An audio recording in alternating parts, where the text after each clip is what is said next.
So our panel today, starting your own game studio in Philadelphia. And we have with us pretty much everybody from every game studio in Philadelphia. So, no, there's many more. This is it! That's all it is. It's just the six of us. If a bomb went off in here, What's it? So, I'm going to go around and have everybody introduce themselves before we get into the actual meat of this presentation. And so we've got over here to my left. Oops. Next slide. If that works. You gotta click the left button instead of the right. Oh, it's a PC, right? PC, right? There we go. It's got two buttons. Okay, well, we're sort of kind of in order. I guess we'll start in the middle here with Tim and Mike from Final Form Games. You're too. Hi. Yeah, why don't you introduce us? Hi, I'm Mike, this is Tim, we are brothers, and we are Final Form Games. We made a game called Jamestown that was released June of last year, and we're here in Philadelphia. Were there other things we were supposed to say? Yeah, I mean, just briefly, yeah, I mean, we spent about 2 years on our first game. It was a PC game released on Steam, and it was a big labor of love for us. We spent a lot of time preparing to make our company and found it and move it to Philadelphia from San Francisco. So hopefully we'll get to talk about that a little today, what that process was like. All right, let's go down to Ryan and Ryan from Island Officials. Okay, we're Ryan and Ryan from Island Officials. We are not brothers. My name is Ryan Harbinson. I'm the COO and creative director. I'm Brian Morrison. I'm the CEO. We started in, I guess, about 4.5 years ago in my basement, which was fun, over in southern New Jersey. Our studio right now is in Woodbury, New Jersey. We have about 23 developers working with us, and we'll tell you a little bit about that in a little while. In the front, we actually run a board game store as well. So we buy, sell, and trade board games in the front of our store, and then we develop out the back. The first game we did was Hands-On Tangrams, which is available on Amazon.com for $14.99. For Nintendo DS. Nintendo DS. And we took about 2.5 years to make that, learning the curves of Nintendo, getting certified with Nintendo, and there's a nice long story on that one too. We'll talk about that. We have 2 more DS games in development right now, and a handful of iPhone and iPad stuff as well. So. All right, and Will and Dain from Cipher Prime. So I'm Will, and this is Dain. We have a studio called Cipher Prime. There's about 4 of us now. We've been around 4 years. Let's see, 4 games, 5 platforms, I guess, is around where we're at right now. Our first game was a game called Auditorium. Is this actually? Yeah. Our first game was a game called Auditorium. Took about 8 months. It was not originally supposed to be us making a game studio. We're here by accident. They actually did it on purpose. We sort of fell into game making ass backwards, as one does. So you'll get to hear about the that fun bit of falling, I think. And yeah, we've been affiliated for 4 years, making smaller scale games, and continue to do so for the foreseeable future. Well, we can use that as a kicking off point. You guys made 4 games on 5 platforms. That isn't normally the way these things are done. Yeah. Can you tell us a little bit about how you did fall into this, and what you guys are trying to do with it? All right, well, I'll start this off kind of answering the question because Tim told us before we talked to give our big takeaway. So my takeaway personally, after doing this and starting a company and everything, is the best way to start a game company if you're doing a game studio is to just make a game, which is basically what happened for us. We had an interactive company at the time. We made this big thing when we first started out 4 years ago as an interactive company is to have your business card, a digital business card, and that was their catch lingo at the time, which is basically just some portfolio piece that you hand out to companies via a website or whatever it is to kind of show off what you can do. And I convinced Dain that we should make a game, and then it kind of went from there, and the game took off, and that's why now we make games. And we've spent a long time going all sorts of different routes, a lot of them for funding reasons, to try to figure out where our home is. And I don't know if we've really even figured that out yet. We just keep doing whatever seems like fun and makes us money. which is weird, which is why we now have 4 games on 5 platforms and all over the place.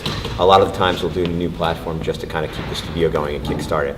And we'll have a project we're really passionate about. We'll be doing something else to kind of make sure that carries along and works. Yeah, so when we started off, we were looking, our skill set was in making high-end flash work. So our first game was a piece of high-end flash work. And it worked out nicely for us. We suddenly realized around the $8,000 mark of donations that people were willing to pay us money to make games, and that was a lot more fun than whatever the hell it is that we were doing at the time. Marketing. Yeah, we were basically let's be honest, we were basically making ad banners Which, and ad banner systems. Not particularly fulfilling. So we figured, oh, well, that worked out pretty well. Let's do it again. And so we tried to make a bigger game using the same platform, the skills that we had already acquired, and that worked out less well. So as we've been moving forward, it's like, okay, well, we have to take that and try and monetize this on a different platform. We learned what the word monetization is at one point. Love that catchword. So now we use it a lot, but at the time it was like, what? Making money? I don't understand. So we explored a lot of different avenues for not only creating the games technology-wise, but also getting them in front of eyeballs and getting money from those eyeballs. Which is why there's a bunch of other stuff that, you guys have the Kickstarter, for example, which I want to get to later. Yeah. That's a much bigger topic. that was a bit more of an aggressive monetization. Yeah, but it's also, it speaks to the industry's struggle, right, from all levels to figure out how these things work now and where the markets for them are. I want to talk to Tim and Mike about the kind of origin of your output looks a lot different than Cipher Prime's. Can you tell us a little bit about what the kind of strategy is for Final Form? Sure. And a little bit about the game you made and how successful it's been. Sure. I mean, I think, Tim and I are brothers, and we fell in love with video games and with making video games when we were quite young. Our parents had made sure that computers were sort of always in the house. We're probably part of the front edge of the first generation to grow up with personal computers in their homes. And my dad brought home Load Runner in 1985 or something, and it had a level editor that it came with. And so, I was literally making levels for games when I was 5 years old. Yeah, and also there was a game called Gertrude's Secrets, which was actually made by the guy who created Adventure.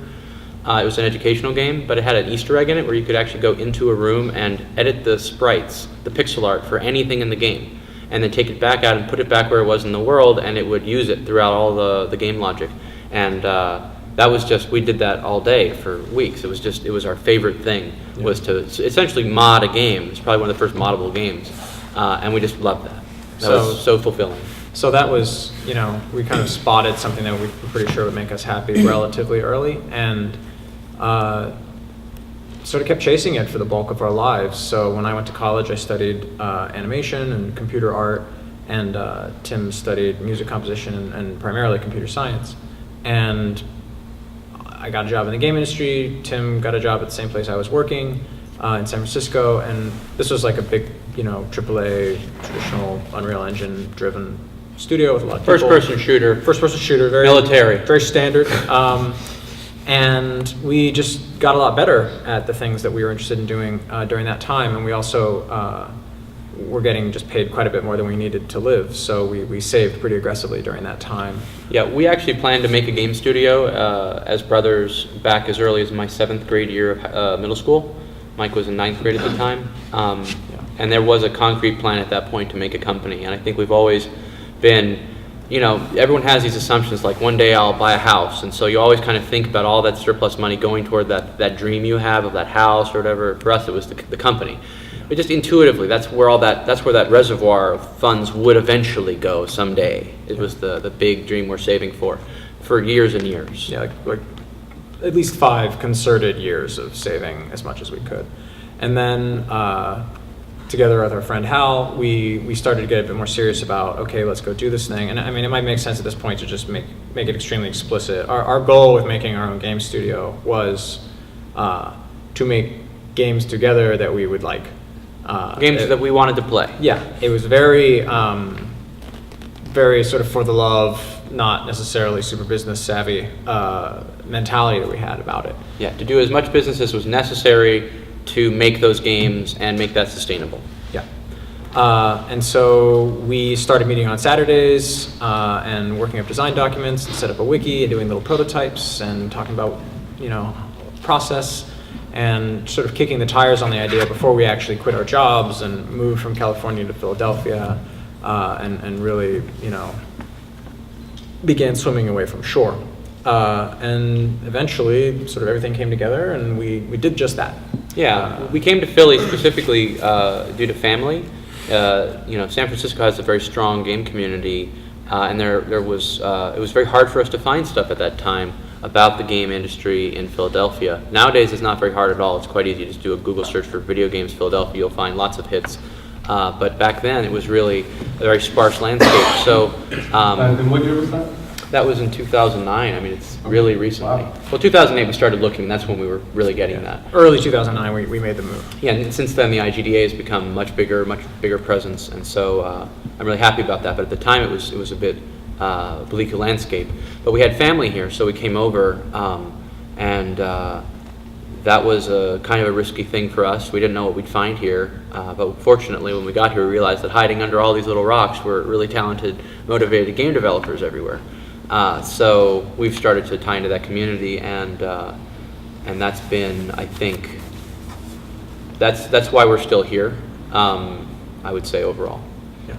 And so our game's Jamestown. It's a top-down, vertically scrolling shooter set in 1600s British colonial Mars for 4 players. It's cooperative. It's on Steam, and that was a big deal that we got on Steam. I think we were the first. Is that right? I guess the other panelists will know. Were we the first on Steam? Behemoth technically. Behemoth is technically Philadelphia. Right. They're based out of California, but their production office was in Philadelphia when they made it. Right. So after the Behemoth, we were one of the first ones on Steam, and that was for us a really big deal to have that opportunity. It worked out well for us. We got a lot of sales. We were part of the Humble Bundle, which is the large pay what you want indie bundle that came out last December, and that went very well for us as well. So we're very happy with how Jamestown's done, and we're excited for a second game.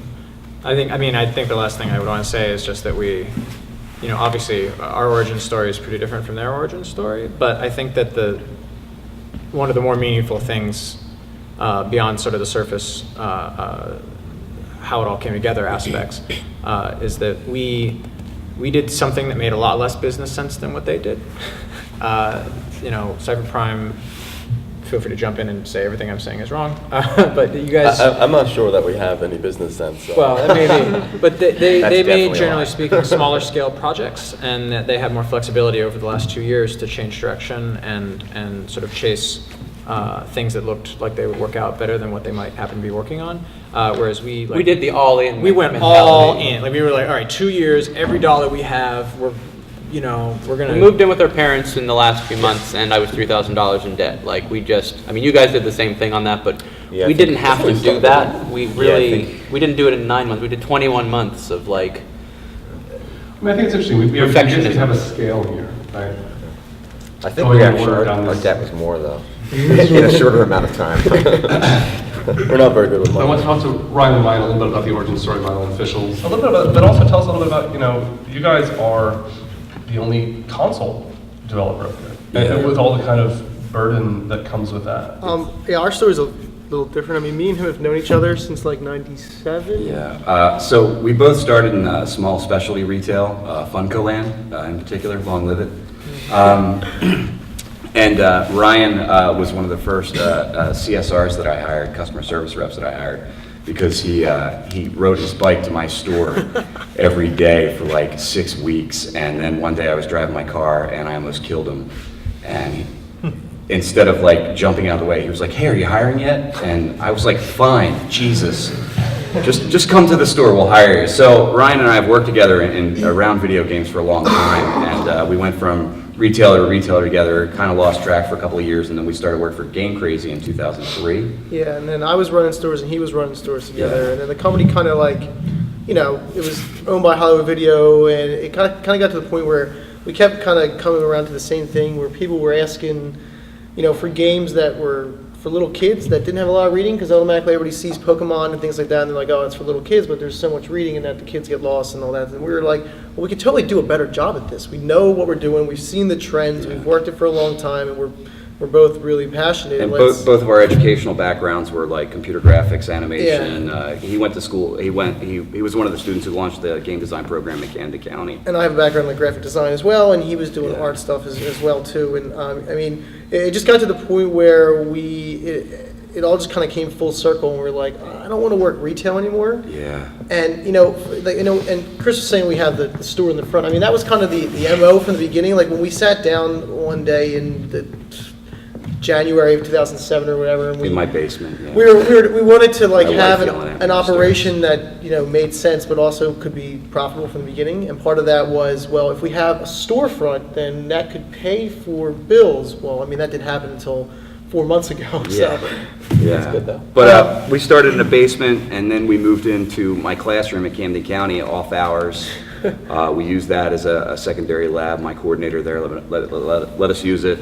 And then we moved into one of our developers' apartments. Yeah, no, And what was the time period again? So this is like 2007 we started talking about this stuff. in 2008. I mean, that's 2008 we moved into the classroom. The end of 2008 we moved into the apartment, and this kid was a total slob. It was awesome. I mean, and at this point, I was working for a publisher as a product specialist doing DS, Game Boy Advance. We doing some PSP games, dealing with like licensors and Family value. family value titles and things like that. So I mean, I was doing that full time as we were developing part time, and then we were in. I mean, so around I guess the middle of 2008, we really got serious. We're like, all right, we're gonna do this. We're gonna be self-funded. So then we went to everybody that we knew. We're like, hey, we need computer stuff, and we got bombarded with laptops and old desktops and scanners and desks and all We this. have more CRT monitors than you could possibly imagine in the basement. We have so much stuff. It was out of control. I mean, so we had this like It was really a piecemeal situation.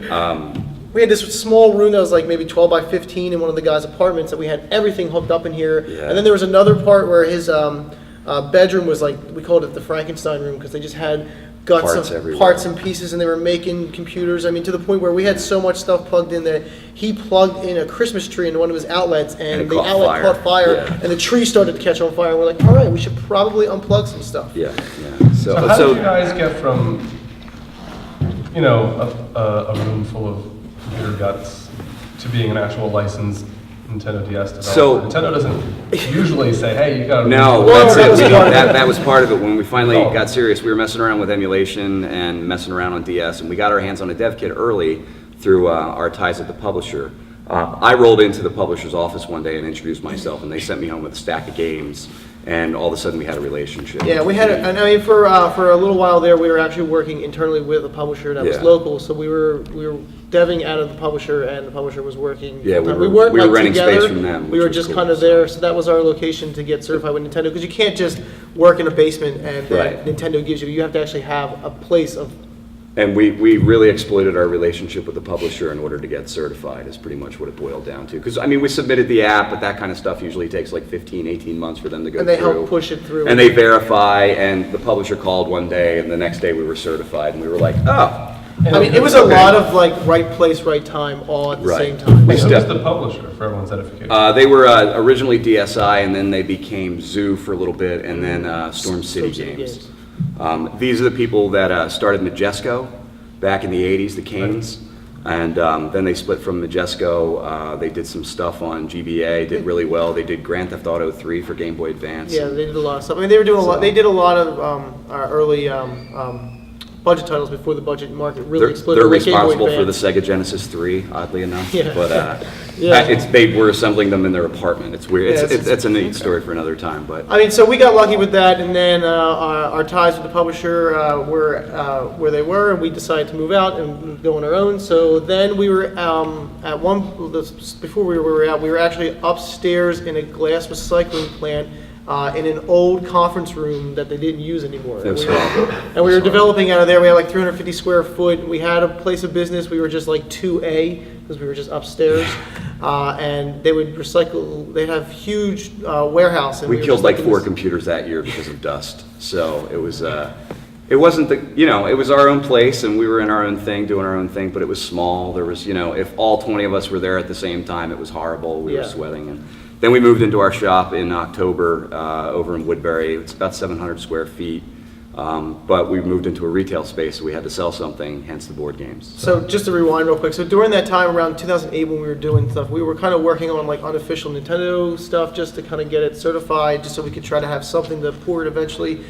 We started working on a game called We Love Cake, which was like a top-down shooter. You got to kill robots. You got to kill robots, and we kind of were putting all our eggs in the basket at that point in that, and then we found out that the tech wasn't there, we were just not experienced, so we decided we had 2 teams working. One team was working on Tangrams, and the other one was working on We Love Cake, and we only had like 3 guys working on it. It was kind of Nobody wanted to work on Tangrams except me. yeah, no one wanted to do anything, and then we kind of like looked at, reevaluated what was going on, and it made more sense. So then we did all the eggs in one basket, and we did about 2.5 years, taking tech that wasn't certified with Nintendo, then taking that tech and certifying on Nintendo, and then learning Nintendo's SDK and everything at the same time while working on this title to get it out and to find a publisher. I mean, it's And then crazy. we started the 2 new games before like 3DS was announced and all that stuff, and we spent like 19 months before the announcement working on it, and then they announced it, and we were like, oh, Gotta keep going. awesome. And so we weighed whether or not it was there, and we figured there's another 2-year tail on DS, and we're going to launch 2 more DS games this year. Yeah. So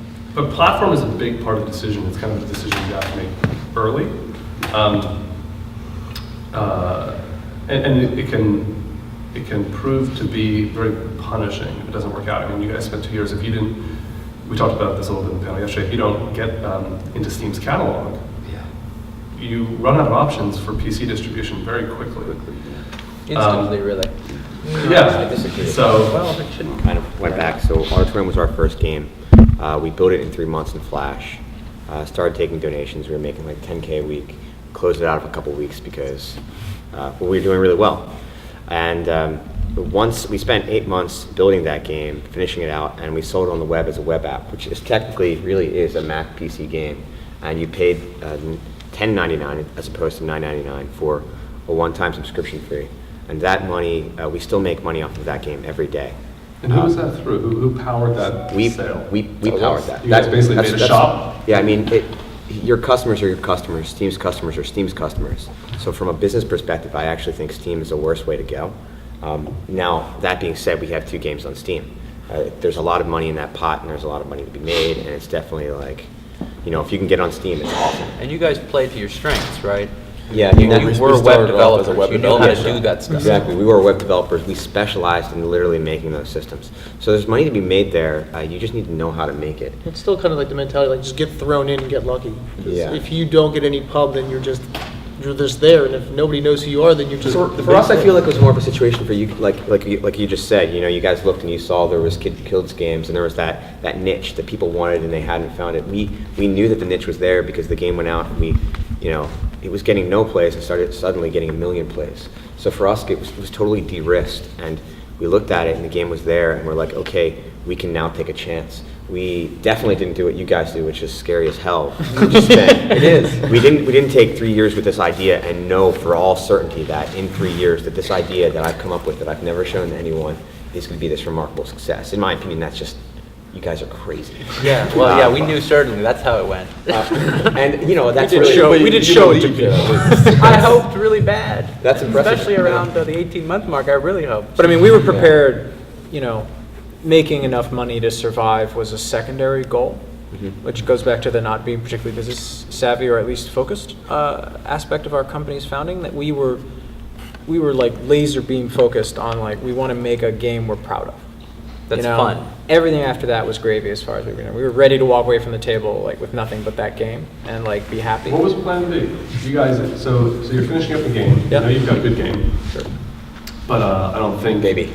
I'm pretty sure. Pretty sure you have a good game. Yeah. It's a great game. You know, the unfortunate thing about the internet and games is that quality doesn't necessarily breed success. It's not a given. So you guys, you luckily make Steam. Good game makes it to Steam. You have a much bigger chance of being discovered, being found, being written about, selling games.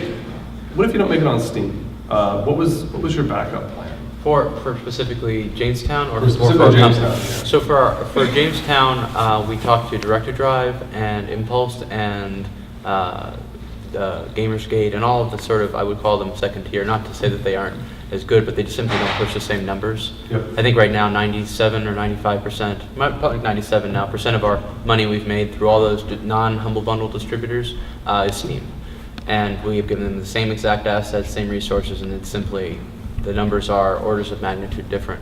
I think what would have happened is we would have shipped it and had, Steam not picking it up would have been, I think, speaking to the game. In some sense, it's a hypothetical. I think the game was good enough that in time, if we, sent it to Steam, improved it, etc., they would have picked it up. Given that they eventually did, the game was worth it. Yeah, they but I mean, featured it. But in a world where, whatever, like the person who improves games has a blood feud with the Ambrogi boys or something, like, Those damn Ambrogis. I mean, I think And that's, I suspect that would be a kill on our studio. Yeah, we'd have to go into configuration where we were doing contract work to pay and do part-time or do a big year burst of fundraising and then start a second game informed by those mistakes. Yeah. And I had, in fact, interestingly, when I finished Jamestown and we hadn't really gotten paid yet, I sent out resumes to a bunch of indie developers all over the world because I was pretty sure that was going to be the outcome, even on Steam. I was pretty certain it was over. But in we got terms lucky. of coming to Philadelphia, I think one of the riskier things about coming here is that failure here doesn't necessarily mean you recycle yourself back into the local development ecosystem, because in order to be a game developer here, it pretty much means starting your own game studio. Right. So, Well, I mean, that was a big part of the risk, and I imagine part of the benefit is the affordability of making a game here versus San Francisco or somewhere else that has an active development scene. But I was wondering if how you said you were kind of not very business savvy. Was it intentionally trying to ignore it? No. Not at all. It was simply a prioritization. It was not that we didn't care about or focus on or talk seriously about business or try to become good at it. It was simply that we didn't get into it. This is just an important distinguishing factor from us, from other studios. I don't know if any of the ones up here, but studios we've been at where the first goal is survivability. The first goal is that we make game 2. Game 1 can be bad as long as there's a game 2. We were very different we had a very different perspective. We said that game 2 must be good, and we hope there will be a game 2. We'll do everything we can to be business savvy enough to afford a game 2. But the game 2, it's not worth saving for that. We've already saved for 7 years or something. This is what we saved for, not game 2. We've never taken private money. We've never taken loans. Everything has been basically bootstrapped from either our personal savings or from contracts. And I think it's a personal thing between And credit cards. And credit cards. But I think this is a personal Credit cards. philosophy that Will and I share. That at the end of the day, if it doesn't work out, at least I don't have anybody to pay back. You know what I mean? At least I don't have an investor sitting there like, you're making this game and it's got colors and particles and I really have no idea what's going on. I don't think it's going to sell. Maybe you should try making a first-person shooter instead. And so I think that taking away that idea of somebody that is sitting there waiting to get theirs back kind of at least freed us to explore options that we wouldn't necessarily have had. Did you have a question?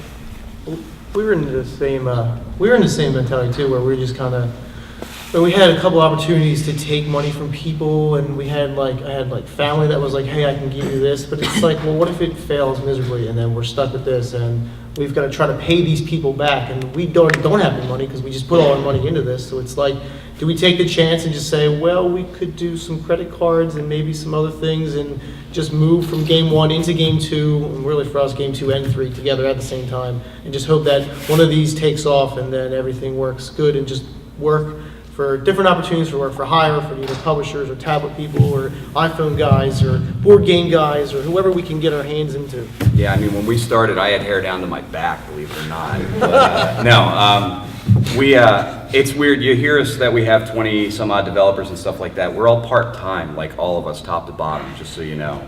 And that's kind of our secret. Like, we all have other jobs. Like, I have 2 other jobs that I work. You know, and I have a family and all that fun stuff. So including like running a board games. Yeah, including, well, okay, 3 jobs, I guess, in addition. So you know, we couldn't have done it without our developers, and like, you know, we paid them for the first, I don't know, year in pizza and Mountain Dew, and they were cool with that, you know, because we all had the same goal. It was fueled on passion and pepperoni, is one of the things we've said. But we all had the same goal, and we all knew that there wasn't a big studio coming to Philadelphia anytime soon, and you know, we wanted to make a game, and we were adamant about making it on a console, which was insane. And we self-funded it. Ryan and I spent, I don't know, we spent some money. We accrued some debt. It was a cool experience. I quit at least 9 times because I was like, look, my wife's she's gonna kill me when I'm sleeping. You know, and you know, it got down to that. It was a big source of contention for my wife and I for a while, and I didn't do it for like a month, and she saw me being miserable, and like I turned into that robot guy who was like, I go to work, and you know. I just keep going, so like he's like, I quit, I'm out of here, and I'm like, all right, see you later, and I'm like, all right, and I have my dev meetings, and we keep giving to go, and he comes back, and he's like, so right, what's going on? I'm like, look how nice this looks. He's like, it looks so pretty. Ryan and I have played off each other's strengths and weaknesses the entire time we've worked together.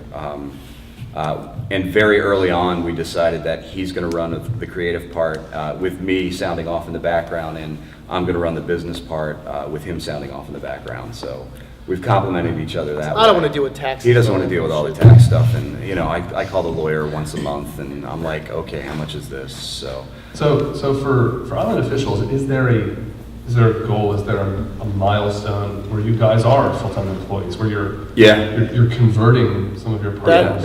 This is year 5. So in our original business plan, this was the make or break year, and not only to post better profits than we have in the past, but also to fund multiple full and part-time employees. I mean, our lease is up in October, so you know, if we sign that lease, that means that we're going to keep going. So. But you know, I think because we've rewritten our business plan for this year, and in combination with the apps that we're doing, the board game store doesn't make any money, by the way. But it's lots of fun, though. It's getting there.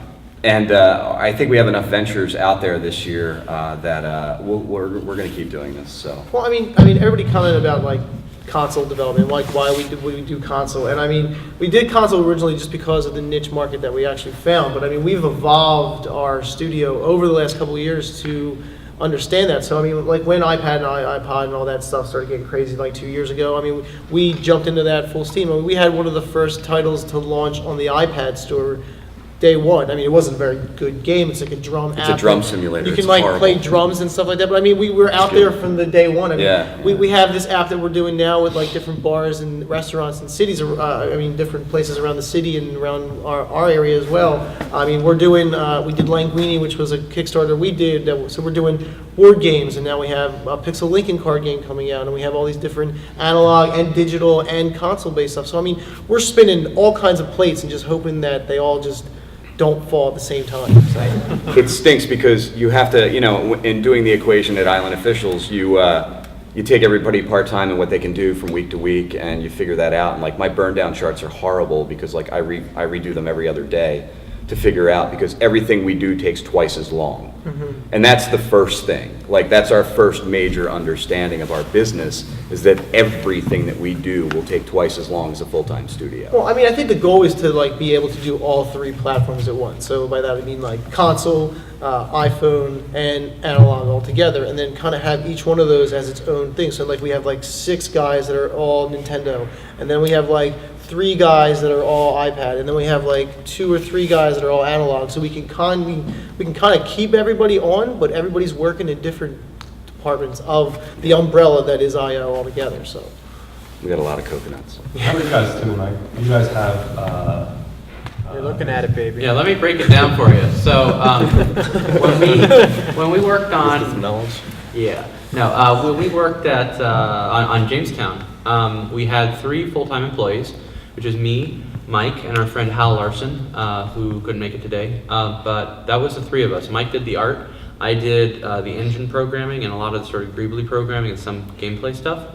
And then Hal did the bulk of the gameplay code. That's the ships and enemies and things like that. We all did writing and levels and the sort of creative design work we did collaboratively by consensus. But that's not everything that we put in the game. We had our friend Francisco, who did all the music for the game, and we contracted out, I believe by the end, 4 different sound contractors to do the sounds for the game in various parts. Including Dain. Including Dain was one of them. Now you don't realize gave me a too data. how overwhelming sound effects are. Yeah, sound and music was really important to us, maybe because of our background or just because it actually is in some factual sense important to game success.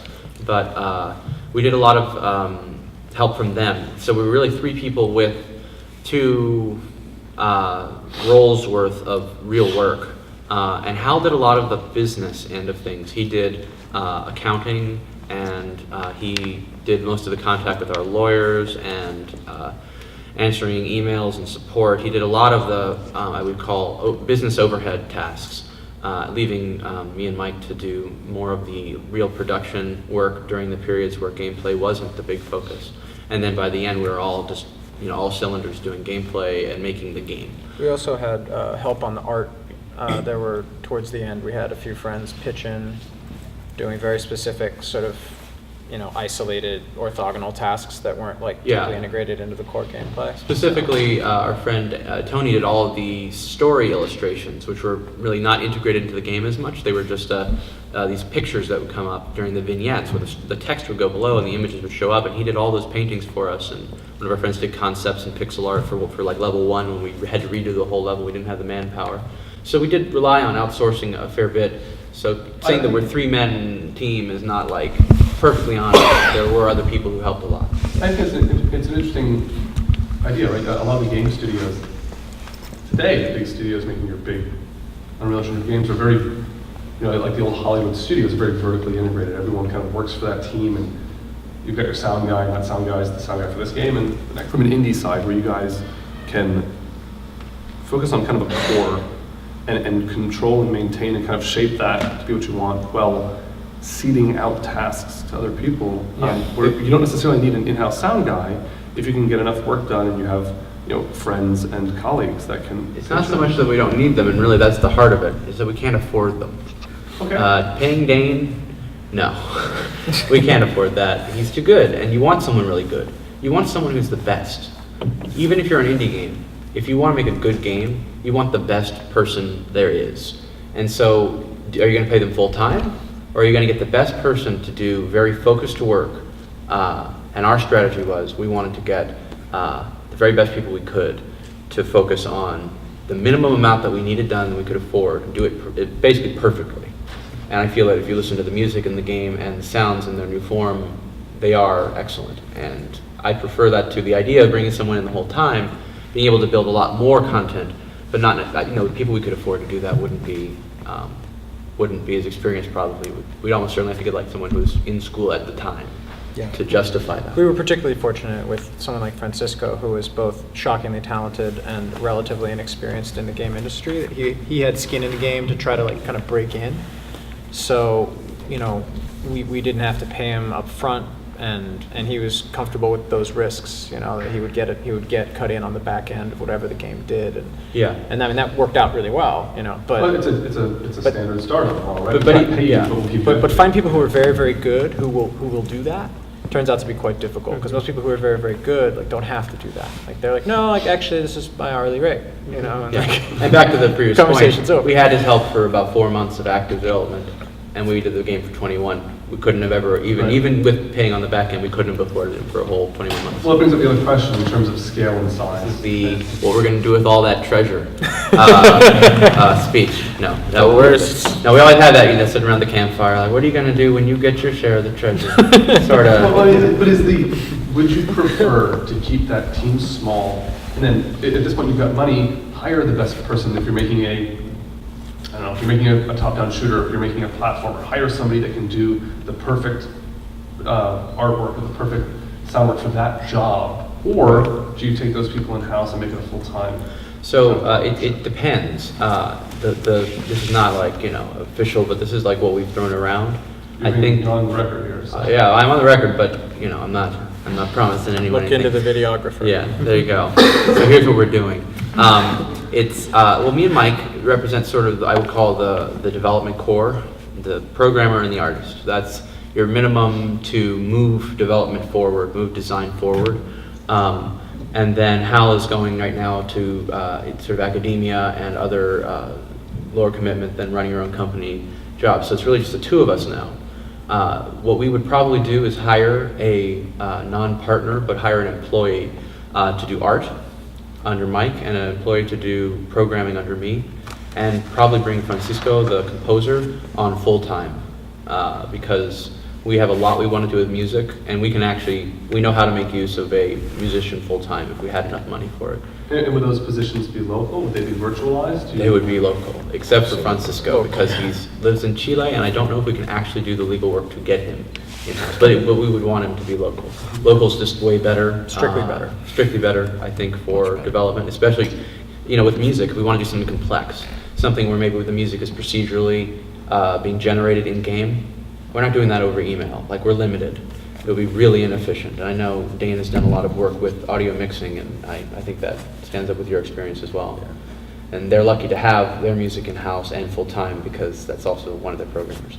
But we would also still subcontract out sounds. I don't think we could do full-time sound and make use of it. So the value proposition. we hire people who we knew we could utilize full-time, and ultimately contracting out what doesn't make sense to do. It's weird because you guys have that two-person breakdown now, and our two-person breakdown is very, very, very similar. It's just that the programmer is half me and half Dain. But between the two of us, we have one programmer like Tim, which is really awkward. So with Stop describing our Thursday nights. very much others, and very different styles. So even though we probably could be as good as Tim if we were able to somehow just rip that part out of both of us and put it into a person, those people don't communicate so well, and we're yelling at each other a lot, so it's hard. Plus, so you like to hire a musician, because there's no way Yeah. you could be. Exactly. You could do all of that. You can't do all of that. So the breakdown's weird about doing design and doing music, and then we have this programmer between the two of us. So right now we're actually looking for someone very much like Tim to finalize our team. So we have two other guys who just recently came with us, and they're really fresh and they're learning from the ground up, and it's great. And I believe they're in for the long haul. And we talk about this too. Would we hire more people? We do want to hire that one more person, but I think the whole idea of Cipher Prime to begin with was to be this small boutique agency, just making amazing products. We specifically like to do shorter projects because, personally, I don't know about you, but I get really depressed when the project goes over 6 months, and I mean suicidally depressed. It's exhausting. It's totally exhausting So too. depressed. Yeah, and it's really hard. That's why I say taking this 3-year blind shot. Even when you're making a game that you've had people play test from day one, and you know that person likes the game, you have no idea if that donates success at all. So you really are just shooting in the dark, and then after that 6 months, it becomes really scary. It gets very dark out there. Yeah, it gets real dark. And I know, looking at what you're talking about, the idea and the crux of having Final Form to make Jamestown was to make games that you really wanted to play. That's something that was very much that you were in love with. Personal. And for us, that is almost incidental, because our goal for Cipher Prime is to do what makes us happy. And More that broad. that does occasionally include making games.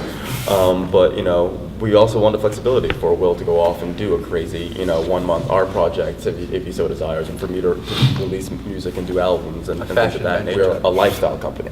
You come in, Absolutely. we buy groceries. There's food at the office for you to eat. You know what I mean? If all of us We have go a lot out- of beer. Yeah, we've got a, So got say a we all. couch that turns into a bed. Hey, it's funny because you guys are actually brothers, but whenever I talk about Cipher and I think about the people who work there, to me that's a family.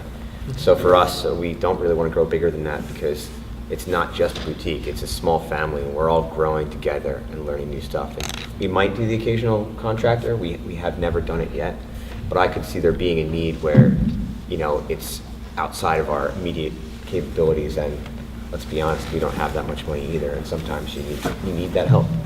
So what is the schedule? Like Ryan told us a little bit about how, with a part-time team, everything's taking twice as long. You don't have to work 90 hours a week. We're going to work less, we're going to get paid less. Yeah, we don't work 90 hours a week at all. When we first Not started, anymore, anyways. When we first started, we worked 7 days a week. I think we slept 3 to 4 hours. When slept we at were the office finishing a off lot. Auditorium, that last push was a 72-hour workday. Straight. So no sleep, just Mountain Dew and tears. 3 days later, you sleep. 3 days later, we slept. And that, by the way, was the best sleep of my entire life. Yeah, It was fantastic. Every 3 days. I actually died and came back, I'm pretty sure. But no, on the day-to-day, we have, because of the way we think, we're very ADD, which is why we like these shorter development cycles. We can't focus and keep that passion going for longer than 6 months. And that's why we end up getting depressed. So Not our skill set. it's not our Your skill set. It's not ours. it's not how we think about the world. So what we've ended up doing is we have a schedule where we come in by 10, we're working by 11, and we finish working at 4. So we've taken our 12-hour production period where we're like, okay, I'm going to work on this, and then I'm going to stop here and go on Facebook for a little bit because I need to take that break. We've just crunched it down into 6 hours a day of working really hard at a really fast pace, getting out a new build every day. And then at 4, we can Play play StarCraft and go off and do whatever else that we need to recharge, that sort of creativity. We can have our side projects. We can have a life outside of just making the games. And that's where that sort of lifestyle comes in. It's not about being at Cipher Prime all the time. It's about giving as much as you can here, but then allowing yourself to have that time outside of it for you to be, a real human being with a social life. Because you'll burn out, and it's terrible. You'll burn out What is this otherwise. life you speak of? Yeah, we also do, I'm really big on sabbaticals. This past year I went through Hurricane Irene by myself on a motorcycle with a tent on my back for a month. Not And, intentionally. Didn't know that the I hurricane. didn't even know the was gonna hurricane was happen. coming because I just make video games. I don't know what's going on. But every year I do a month-long trip at least, and I pretty much encourage all of us to do that. Yeah, I take two-week Yes. trips. So Nico's there too. You work too much, man. Stop it. So I really am almost Hitler-esque about the fact that you shouldn't be in the office that much because you can't really think clearly. And the funny thing is, I still come in 7 days a week. We have never, to date, come up with a saleable game idea at the office. Never, Never. not once. It's always the next morning, hey, yesterday I had this great idea when I was doing something completely unrelated to games. And that's where you need to be. You need to be able to have that time to recharge and allow different portions of your brain to fire. Like, you go to a concert and they do something awesome with the lights, and they're like, oh, this is a great game idea, I can do that. But it's never at the office, at the whiteboard, I'm gonna come up with a great idea now. Yeah. Any minute. Like, that doesn't happen. The sabbaticals and the schedule and the sort of ability to, if it's a Tuesday, and you aren't in a state where you're going to be productive, we'll encourage you to take that time and recharge and come back in on the Wednesday full force, because I think too often people are like, oh, the deadline, you have to come in. And I think that's actually counterproductive.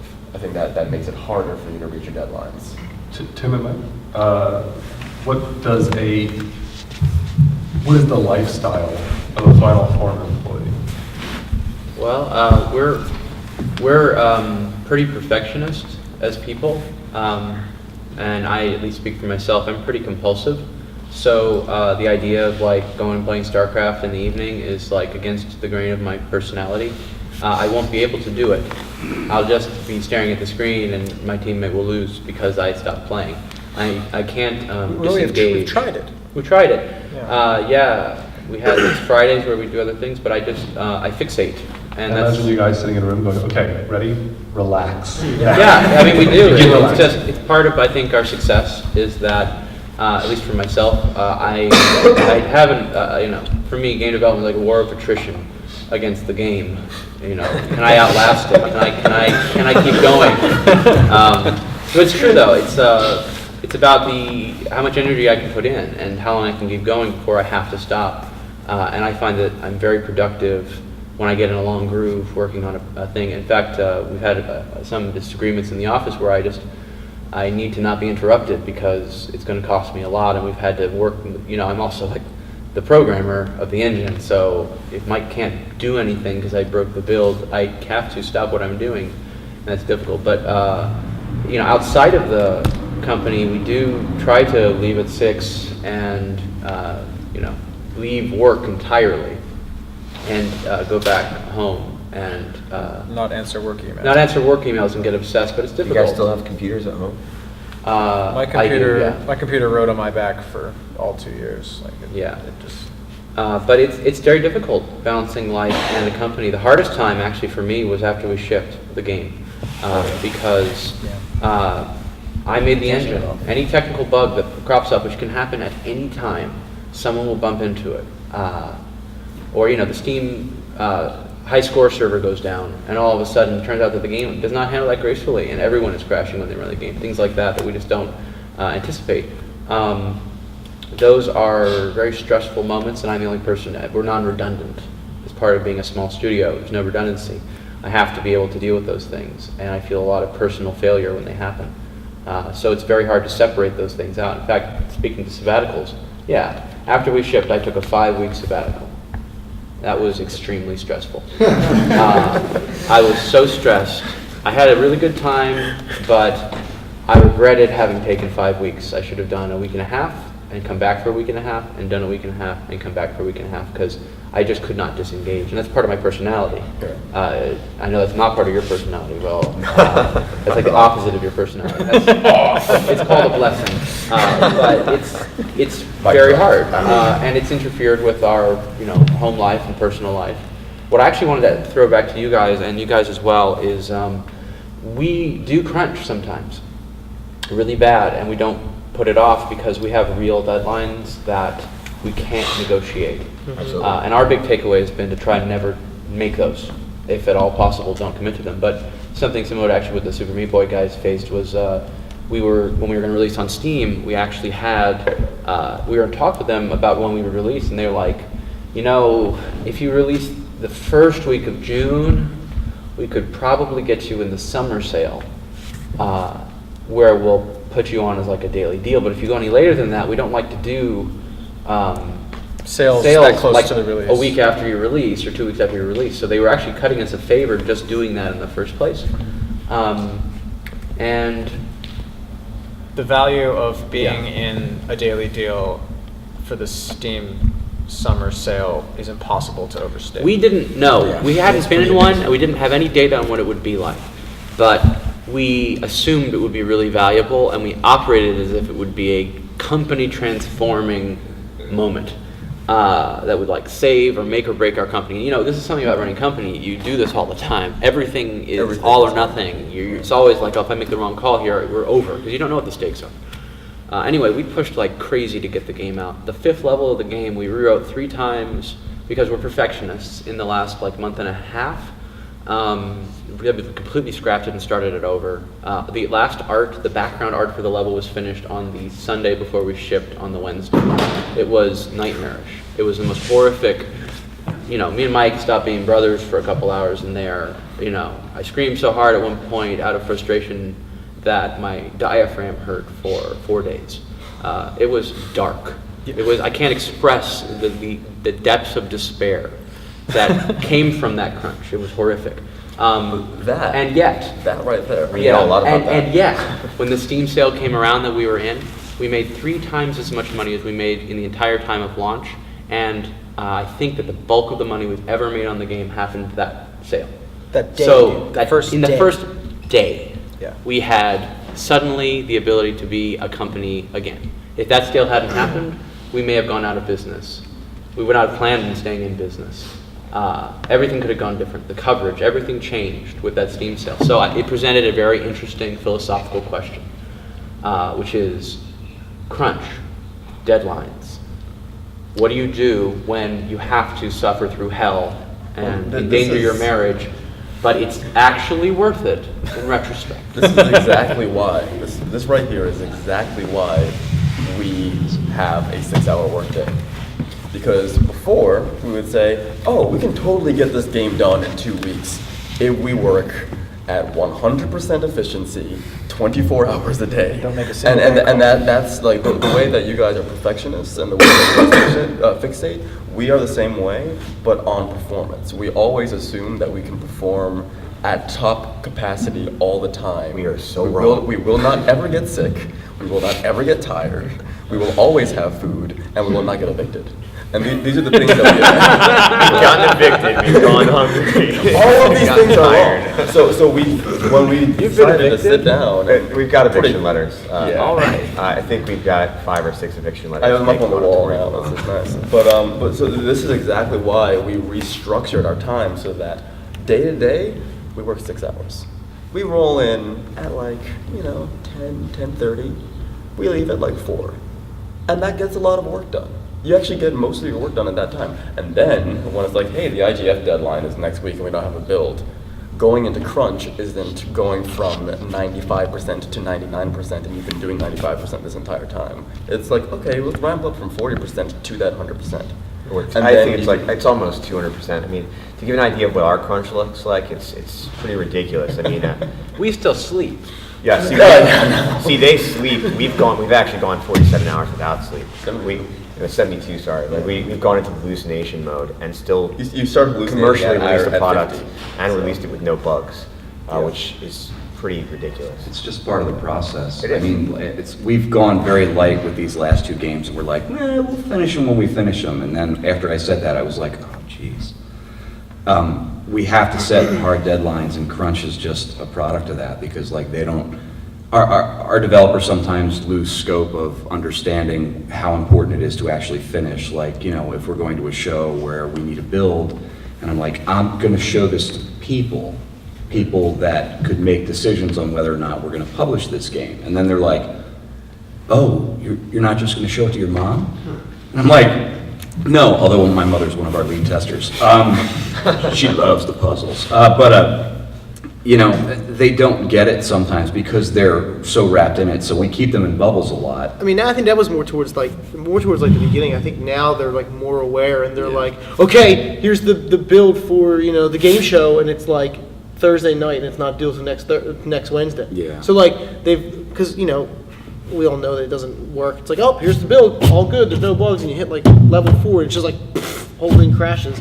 So I mean, so we've integrated fake deadlines. So we're oh, well, this is due on the don't tell our 13th, developers this. and it's really due the 28th. And they're like, okay, here it is. We're well, we have 2 weeks to fix it. And they're like, bastards. Do you find this works? I mean, I think it's a little bit different for us because we're all in the same office. Yeah. And I post fake deadlines all the time, and we've never hit one of those. Not once. I've gotten flack Oh, for we're it. terrible at Our one, deadlines too. I love the Pixel Lincoln boys, but they've never hit a deadline. Ever. It's awesome, and even their fake deadlines, I love them. But I'm like, guys, they're and finally after the deadline comes is when they hit me with the truth. They're like, we don't know how to do this. And I'm like, You could have told me that a month Oh, ago. I'm like, hey, you know what would have been cool is if you had told me a month ago, I could have found out this information for you. And they're like, we don't want to disappoint you. I was like, I'm going to take you out back and murder you. I'm disappointed. Yeah, they get disappointed, That's Morrison, disappointing. and that guy goes. in his I'm car way and past screams, disappointed so. now. I mean, and kind of going back to the day in the life. I mean, I've been unemployed for a little bit now, so I'm able to kind of be full time at the office. So I mean, I'm there 4 or 5 days a week. My day starts around 10 o'clock, and I leave at no later than 5. But I mean, there's other nights where I'm there until he'll come in at 5:30. We'll have meetings till 8, and then Fridays and Saturdays, especially Fridays, it's like a 10 to 10 day, and then we're there all day Saturday, and then usually Saturday we're fixing all the things that need to get done. I mean, we redid the whole store yesterday, I mean, so we've always got like, So your weekends are a big time. huge, Yeah, it's because a I can big- get big everybody time. there. I mean, and like turning off, I don't ever turn off. Yeah. I can't turn off. Like, I'll go somewhere, and my goal in my brain is how can I get all my guys full time. So I go to like a concert, or I go to a bar, or I see someone talking. They're like, I wish I had an iPhone game that could do this, and I'm like, okay, I'm gonna make that in a couple months. I get mean, random text messages at like 2 in the morning. When I wake up at 5, I look at them and I'm like, really, dude? And I'm like, I just wrote 4 more design documents last night. And he's like, why are you writing design documents? Like, why not? I just had to continue to go. I mean, like, so like we are always going all the time. And the nice thing is too is like, you know, all of our friends and family and all that, they all know we do this. So we're constantly getting feedback. And I mean, when we did a whole thing on pattern blocks like 2 months ago, we did tons of focus group testing just to get feedback, and we had a whole questionnaire and all that. And the amount of people that volunteered to come and help us with it was It was like a good overwhelming. range. Yeah. I mean, so like we just never can turn off, because I feel like I'm not allowed to turn off, because you know, I have all of these people that want to stay here. They don't want to go to California, and me and him are the reason that they can stay here and continue to not work at Target anymore, or not work at, you know, a call center or something. I mean, so like I can't turn off. I'm just Not counting on That's you. actually a perfect, You're the center of that. it's what it is. I just can't. I can't allow myself to get there. I mean, like I'll take a vacation, but like when I'm in a vacation, I have business cards. Like I'm in the Caribbean talking to the guy at the bar, and I'm like, dude, I can totally make your website for you, dude. No worries, you know. So like, we just never stop, but never ever. How do you make a company? I think for a lot of people who might, I don't know, graduate from Drexel, want to make games, and realize that the only opportunity they have is to move to California or Montreal or if they want to stay here, you've got to make a company, you've got to incorporate. What's an incorporation? What does that even mean? Part of it is definitely to make a game, and I mean, to get there is to say, I mean, you guys did it and say, hey, we did this, and now you kind of evolved. We kind of, from the beginning, were like, no, we're going to make a company first, and then we're Well, going we to... made a fake company at first, like the first year, and it was me We're and like, Ryan. yeah, we're- hanging out. We're like, no, Island Officials, because we were listening to Bob Marley, and that's the story. Like, drinking Corona. Like, I was like, love the I want to picture. buy an island. You know, we want to buy an island, and he's like, that would be officially amazing, and it was like, ding. But, you know, so. And then we had to get serious because of our choices that we made for console, you know, and it was like, well, we need, you know, one of Nintendo's requirements was you need an office. And I'm like, well, to have an office, we need to make a company. And, you know, we had to break down, and it's not hard to start it. It's just a pain in the ass. It's just a big pain in the ass. It's Yeah, yeah, please. Yeah, I want to go on the record and say that the actual act of making a company, of starting a studio in law is not that bad. No. I mean, you're incorporating, and what you're doing there is you're saying that this company is beyond an individual. It's its own legal entity. It can own things, even though it's not a person. It's a great way to share ownership, and it's a fantastic way to share off your profits and to have, I guess, something that will survive any particular person coming or going. So that's great. I think that is that's the real perk of the company. It's not hard to do. You fill out some forms, you send them into state of Pennsylvania, or if you're incorporating elsewhere, like Delaware, which is, I think, basically the only other place you'd probably incorporate other than like Delaware's New Jersey. pretty easy, yeah. Delaware's pretty easy. It's famous for it, and there's a lot of reasons to do that or not. But you know, you can look online and get most of this information. Like, I bet every person here could probably have a company, if they don't already, by like, you know, next Friday.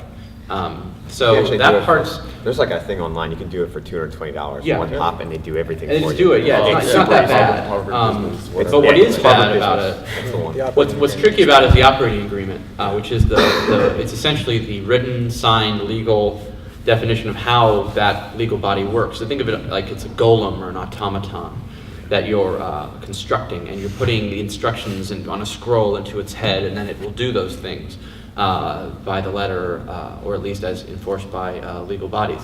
So that part, writing those instructions, is very complex legal work. You need a lawyer, I think, to do it well. I agree. We actually recently, Hal left our company as a partner. He was one of the founding partners, and he wanted to go and do his other thing. And we had our operating agreement. We went through it. We're like, well, this is going to take some work, but at least we have a foundation for what this looks like, and we finished it, and we're still friends. And I've talked to a lot of people who didn't have an operating agreement or kind of phoned it in, and it's actually fine while you're making the game. But when you finish the game and someone leaves, that's when you find out how good that operating agreement is. Or when you disagree about something really important, like the fact that you're going to sell a company or not. Like Zynga comes to you, here's $100 million, do you want to sell? How do you make that decision? What if one guy really wants to sell and the others don't? The operating agreement defines the rules for that. All the way down to like who arbitrates if you disagree, how everything breaks down. That's extremely important, and it's all about like seeing the future and trying to build some safeguards around scenarios that are non-recoverable problems, things that are just ship sinking. And it's not terrible. it's not fun. It can feel weird to do this because the scenarios that he's describing are terrible scenarios. I mean, it's basically a prenup for the company. It's like a prenup. It's just like a It's prenup. exactly like a prenup for your company. So there's a lot of like, many conversations started with like, all right, let's say that Tim becomes addicted to heroin and stops coming to They all work. start like that. Yeah, many of them start that way. So Tim's doing drugs again. Tim begins to actively work subversively against the company's goals in a very sophisticated way without telling anybody for a year and a half. Like that kind of thing. You actually have to run down that terrible, sad face making game tree and figure out, all right, well, I guess we would do this, and that is incredibly important and How long does this not process entertaining. take? What does it cost? Well, you usually pay by the hour to a lawyer, unless you have a lawyer in-house, Cipher Prime. So, I mean, in Philly, if you get a really, really good lawyer, you're looking at upper bound, I think, unless you go completely insane. But for this kind of contract work, I think about $400 is the upper bound. I'd say $200 is probably the lower bound. You're talking about hourly rate? Hourly rate, $200 per hour. And if you come in prepared and you know what you're doing, you will save a lot of time. I think we spent about 2 hours to 3 hours on the whole thing of legal time, but we did a lot of the legwork ourselves, asking people we knew. Anyone who sees a talk and wants to get our operating agreement and look at it, I think we can share that. I can talk with the guys, but I suspect we can share that as a starting point. And there are lots you can find online.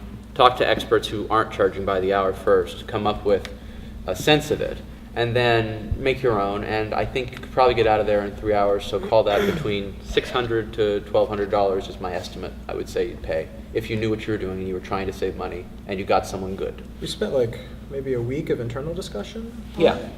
Not full time, but yeah. I mean, we got lucky. We had Uncle Marty. Yeah, my Uncle Marty, thank God, Esquire. I still had to pay him, but not his regular rate.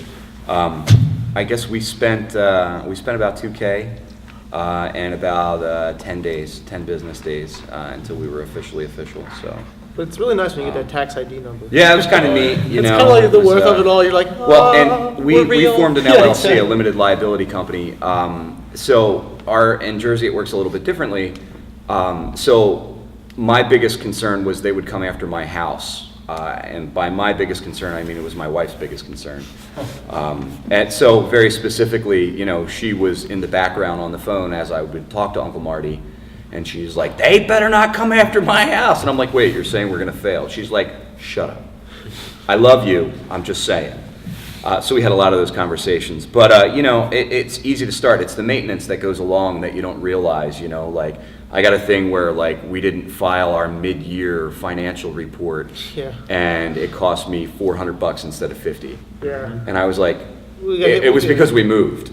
And I didn't get the notification, but the state doesn't care. No. They're like, do you still want a company? And we're like, well, yeah. And they're like, pay us. And I'm like, okay. Yeah, they have all the keys to the castle. Yeah. I'd say, though, that there's an important thing that I kind of glossed over in talking about how easy it is to start a company, which is you've got your operating agreement, you've got, let's say, an office, you found a lawyer who you like, and you've got an accountant, which is another thing, by the way. Very important. Get an accountant. The way that it works, the reason you get an accountant is if you don't make money off of your game company, you can file everything that you did for it financially as a loss, which means that you can actually pay less taxes on like your full-time job. And then if you do make a profit, the way that the accountant works is they make sure that you pay less money than you would have in excess of how much you pay them. They essentially, if they're good and you made any money, can guarantee that you will make a profit. You'll make a profit over what that is. So basically, in almost any scenario, making money or not, an accountant is an investment that makes sense. So I strongly recommend that. Bookkeeping is the other part of that, which is actually keeping track of all your checks and everything. We did that QuickBooks ourselves. and Excel sheets in the beginning. Exactly. You start with QuickBooks, you do it yourself. You write everything down. You go on, it's a very simple task, but you write down all that stuff yourself, and you take that job on. Talk to your accountant, and he'll tell you what he expects at the end of all that, and he'll probably give you a basic breakdown of what you need to do. Having now done our partnership, me and Mike and Hal, and you've seen the separation part of it and all the various payoffs, I think becoming a legal partner in an LLC is a big commitment, and you do not want to do that unless you are ready to deal with all the stuff that comes with that. It's not too different from the prenup analogy from getting married. Like you're tying your property and your rights and your ideas to each other, and that's extremely serious implications. And I would say if you can, doing something where you make a company where there's like you, or maybe you and someone like your brother, who are the actual partners, and then doing other people as employees or paid contractors where you pay them, or even just a contract where you say, we'll pay you down the road, we'll give you money when the game ships if they're willing to do that, is superior, even though we got paid down the road, right? We paid out percentages to each other. Well, it avoids a lot of like nasty feelings too, so. Well, you said it in writing. Right, you said it in writing, and that's absolutely the way to go. Like, all of our guys, the first game we shipped, it was all contract work, and they knew it. And they were like, like I started out every meeting with, there's no money up front. And they're like, what do you mean? I was like, we're in New Jersey, for God's sake. I was like, you're gonna have to keep working all your jobs. You're gonna get paid when we get paid. And our portion of the money went to establishing the studio for an additional couple of years. What is money? Yeah, what's this money you speak of? But it was fine. That's what we wanted. We wanted to establish the studio, so I was fine with it, and I don't mind working other jobs to balance that, But giving them the paperwork in the beginning, and a few guys that we lost, we had a couple hymn haulers that didn't like that and were angry, and like I had to go after one guy legally, and I mean, because he badmouthed us like to people in public, and I'm like, he's like, oh, you didn't pay me, and I'm like, here's your contract. This is what it says. When do we get paid yet? He's like, well, no, and I'm like, then what are we even talking about? We have about 22, 23 people now IO-wise, but I mean we've had about 43. Yeah, the first meeting of Island Something officials like that. was 43 So people. We've had like fat being trimmed and people just walking away, and like people not understanding it, and then people like, our big thing is like, if you don't want to do the work, then you have to let us know, because by not letting us know, it's destroying deadlines and the product itself. So like, I'd rather have a guy just be like, I can't do this anymore, than work for a month and not get anything done, and everyone's like, well, I didn't get any of those animations, and nothing's on the wiki, and nothing's on the FTP, and I don't know where we're at on any of this. And he's like, well, my girlfriend and money, and I'm just tired. And I'm like, these are the things that we tell you up front. So, Text me. While you guys were having this conversation about the operating agreement and everything, I actually asked Dain if we had one. So just to be perfectly upfront and honest, like I agree with what you guys did, and I respect the due diligence, but also back to this whole concept of making a game, there's really no reason to start a company if you don't have something to sell.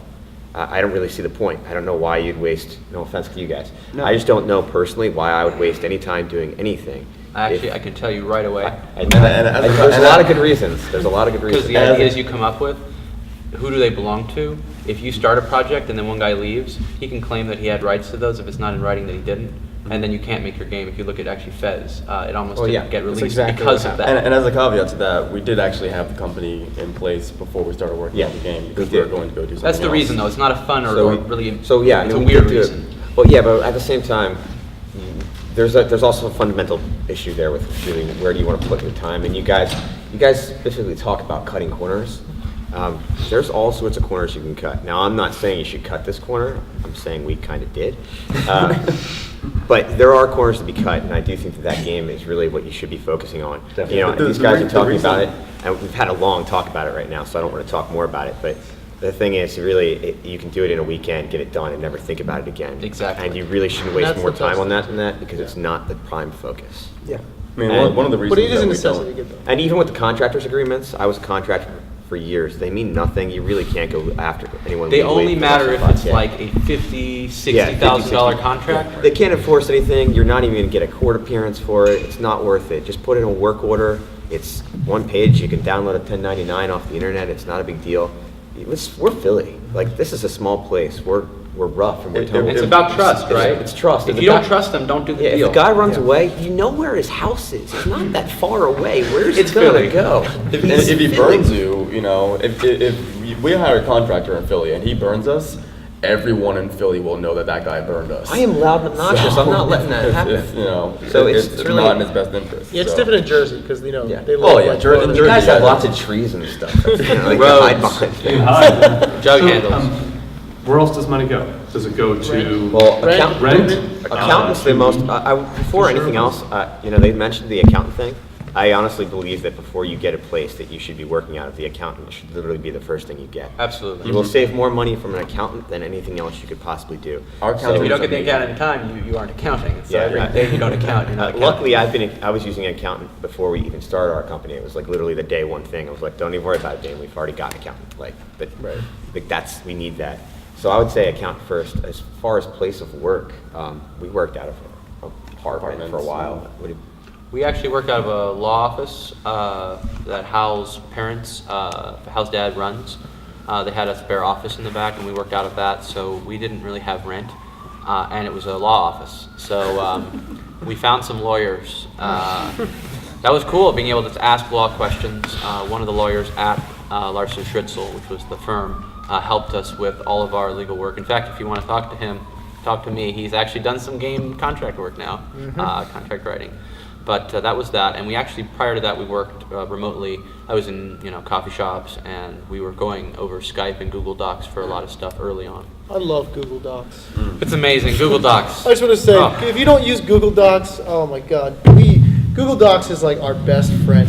That's all we utilize. Google Docs. I I mean, mean, you told your story about where you were. yeah. where I we mean, were. our expenses. But other expenses, like somebody's got to pay for the internet. Yeah, like, internet is. You It know, was and cheap. like- We paid $80 a month for that. We need a phone. We you spoil know, people, like, so we did the triple play. So our guys have They have cable, They have too, cable, but we also so just like very made like this excited little about that. this little nook that has like Super Nintendos and Genesis and all the old stuff, and we have like stuff. So like, I mean, there's like a little It's a area. clubhouse. It's like a little 10 by 10 where they can actually like go away But, like, and just like wind down. I'm on a So, I mean- tirade about paper towels and napkins right now.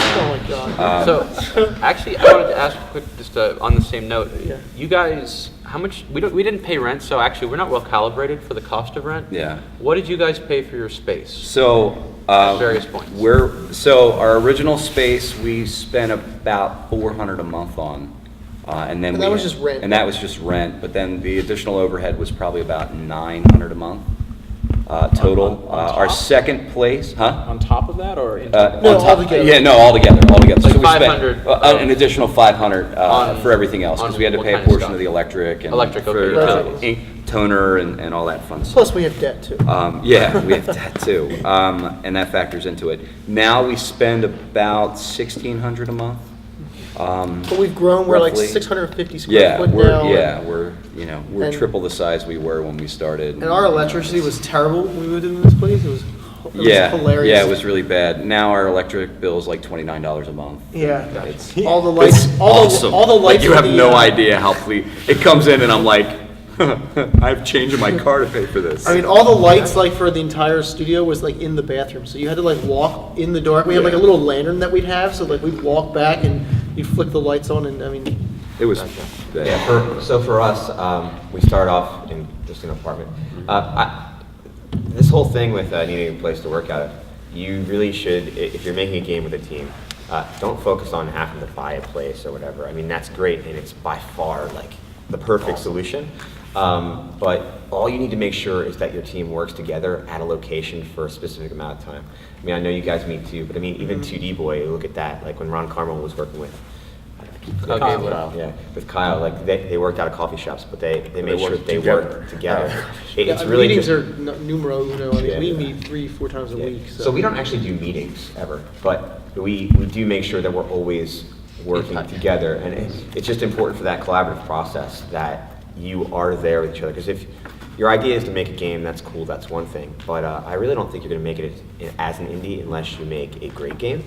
And I don't think it's possible to make a great game if everyone's in all different places. At least those core, those two people like we're talking about here, that designer, that developer, or they are. I think it works for software, but Does work not for for experiences, because you need that tight feedback loop of this thing that you just did 3 minutes ago is bad and needs to be changed, and you can do that immediately in the next 3 minutes. Whereas if you are distributed, that turnaround for that one little feature is going to stretch into a couple of hours or until maybe 24 hours from then. I mean, and it just cuts down your iteration time. That's why we're like such meeting horse. Like, I mean, we have like Friday night is like design and tech and art all on the same night. Saturday night is art meeting. Sunday night is Pixel Lincoln. Every Wednesday kind of night, Wednesday Saturday night night, and Wednesday yeah. and Thursday night is like app and design and everything. I mean, like But- we utilize Manus a lot. I don't know if you guys use Manus. Manus Yeah, is the bug awesome. tracker. The bug tracker. I mean, so that's what we use. We use a lot of Manus and a lot We of have like, sticky sticky notes. We use the sticky notes is Yeah. too. Yeah, I mean, we have whiteboards that are like ridiculous. We have so and we many have a lot of whiteboards. collaborative tools, but like we had people who worked remotely. Like we had a kid in Oklahoma Yeah, City. you guys have a completely different. You guys need meetings. Right, yeah, we Yeah. do. No, you're right. Yeah, you're so But- interesting because you have so many people that you Right. have to sync up. Yeah, and it's necessary, and they finally, after like a year of working together, finally realized it, and they all made time for it, which was nice.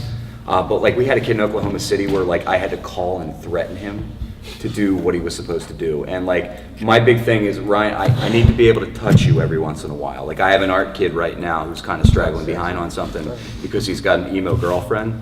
And he tells me all about it for some reason, and I'm just like, you You're his understand the mentor. fuel that you're giving me, right? And I just need to grab him. So like, I went to his house, and I was like, hey. He's like, hi. And I was like, are you gonna invite me in? And he's like, You are a terrifying person. yeah, well, that's it, I don't know if you've noticed, I'm kind of a big dude, but like, I showed up and his father saw me and he's like, oh, hey, Ryan, come on in. And I was like, thanks, sir. And he's I like, walked he's like a in. vampire. He's so- like, what's going on? I'm like, I need to talk to your son. He's being a knucklehead. And he's like, oh, are you being a knucklehead? So it was me and his father yelling. knucklehead. No, I didn't say knucklehead. It sounds like the scene Star from Big Wars. Lebowski. Yes, very Like, much so. Is Donnie? Yes. It was good. It was good. But like, I have to reach out and touch them. And this kid in Oklahoma City, I couldn't touch because he was virtual. So we cut him off. So, Yeah, I mean, he was all about communication as long as it wasn't on phone, Skype, or email. Yeah. And we're like, what? It's like AIM. AIM works for me. We're like, okay. So if you ever learned anything from other studios, you can see how other studios do things and sort of emulate that, or even reject it. Yeah, I think for us, we just don't really care. Yeah. At least I don't.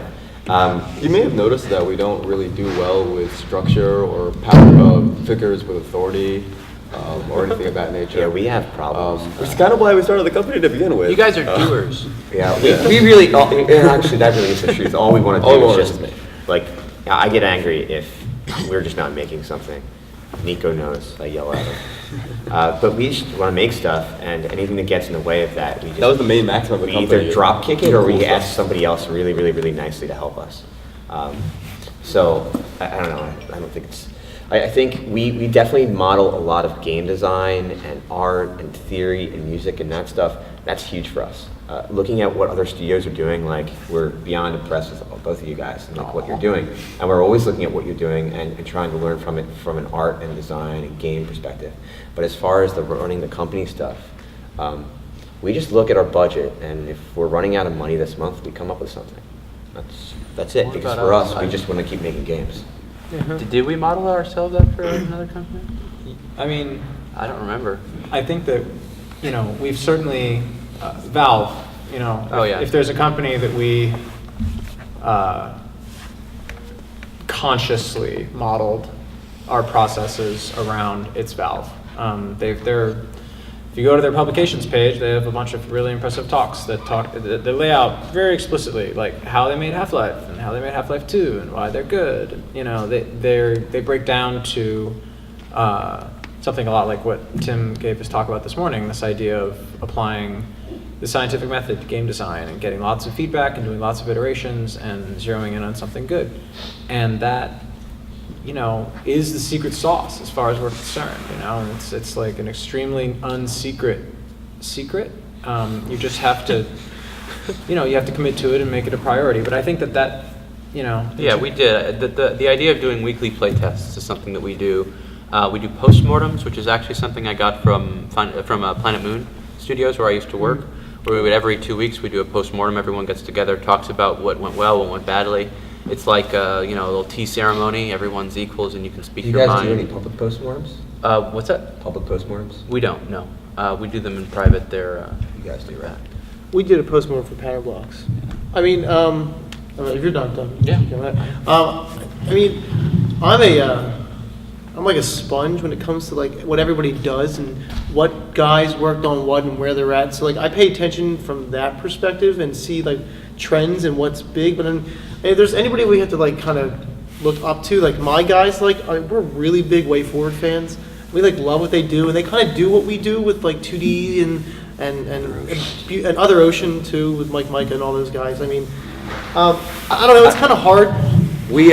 We decided it's okay to fail a lot. I mean, not to go off of that, but like, and like we listen to you guys and what you do, and like you guys are a huge inspiration for us as well. And whatever you're doing, and I love getting together and chatting with you guys, or just even at monthly meetings and just seeing yous and hearing what you're doing, and it inspires us as well. And I think that's a lot of it. We read a lot of publications, and we read a lot of articles, and we read a lot of books, and we try different stuff, and if it sucks, it's fine. We tried it at least, like.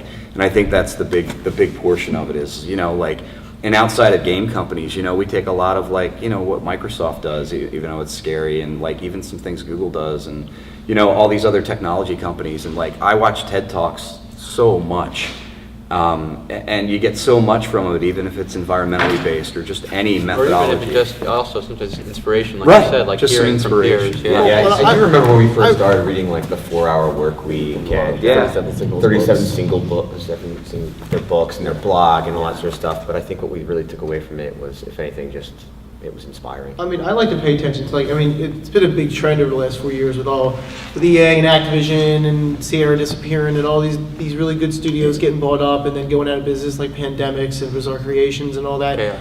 Chaos. And I mean, just there's been so many. You can go down the laundry list, and it's so sad because there's so many talented guys that are just losing jobs and starting small companies. And I'm just paying attention to what they were doing before, why it worked. And a lot of the guys were doing the same thing, and it still failed. And why did that fail? And I pay attention to that just so I can say, all right, well, I'm learning from everybody else's experience. Obviously, the trends are there. It's just obviously when you get into a shareholder mentality and you did 500% profit, but they really wanted 600. I mean, look at the Fallout stuff with Obsidian. They got an 85, and because they didn't get an 86, they lost like all this money and had to lay people off. I mean, like, I just pay attention to more of that kind of stuff to say what makes sense. The main tenet, the main reason we have the company, why, because at any point we could close up shop, go to San Francisco and, work for Zynga and make 5 times what we make right now. That'd be great for the money. And utterly crushing, for the personal. So I mean, our main tenet, the only reason we're doing this is to be happy. So when we have the occasional meeting, when we talk about, what is working at the company, what kind of money are we making, what kind of progress are we making on the products, it all comes back to, are we happy? Are we happy with how much progress we made? Are we happy with the amount of money that we're making? Are we happy with our visibility, with the advertising, with our feedback, with beta testing, with what we are working on? So for instance, of the latest game that we're working on, Splice, it's fallen into a thing where I'm now working on all of the programming, and it just happened that way. Sorry. And and that is a thing that doesn't make me happy. So when we talk about, what do we do on the next game? Well, it's like, we need to focus on changing our production schedule so that one person doesn't end up in charge of all of the programming. Yeah, so you mentioned it earlier about the Kickstarter, but business is weird because there's lots of ways to make money. For instance, going back to 2D Boy for a second, I mean, Ron Carmel's made so much money for so long just monopolizing the same product over and over and over again. That's not really what we want to do. I mean, there's games as a business and there's games as an art. And I think everyone at this table does games as an art, which is cool. So it is important to realize that we do have a different perspective. And I think in Philadelphia, unfortunately, you probably have to have that perspective in order to it's very much an games artist. to go ahead and make that same game great and keep putting it out on every platform, or you can do the offensive play and go ahead and just make another game in that same amount of A time. year after Jamestown's launch, and we're still on Jamestown. Yeah. We've been putting it on other platforms. We went for Mac and Linux. We put a downloadable content pack. Yeah, DLC's the key now too. Yeah, so yeah, we've definitely taken much more. We put a lot in on that one game. And we did the same thing adding with Pulse. You know, to we that. We've done the released same this- thing. What we've done is we've done that over time. I think every time we get in a hard spot, when we run out of that money for that game that we're currently going on, we go back and we look at all the other games and we're like, well, we can still sell this stuff. It still exists. We It's can still we can there. put Fractal on the iPad and make Yeah, more money. Yeah, so let's we do took a that. detour for a couple months, put Fractal on the iPad, and it did awesome. The other thing is that because so- since we're so ADD at Cipher Prime, there at any given point we probably have at least 4 or 5 games in development, just on the big wheel that just goes like this. And there's Your the one, four-man team. you know, and there's the Yeah, one four-man that team, like which is this a is lot of what games. is going to be released. But at the same time, we have this little iOS game that we made during the Game Jam, and a game that Will made back in college that we were going to bring new life into it, and RTS that is never going to get made, and things like that. We have like 3 other like hands-on titles Yeah. that are just kind of like in the background. Some have prototypes, some have docs. And that's your IP. That's what hands-on is. Hands-on. Us, yeah.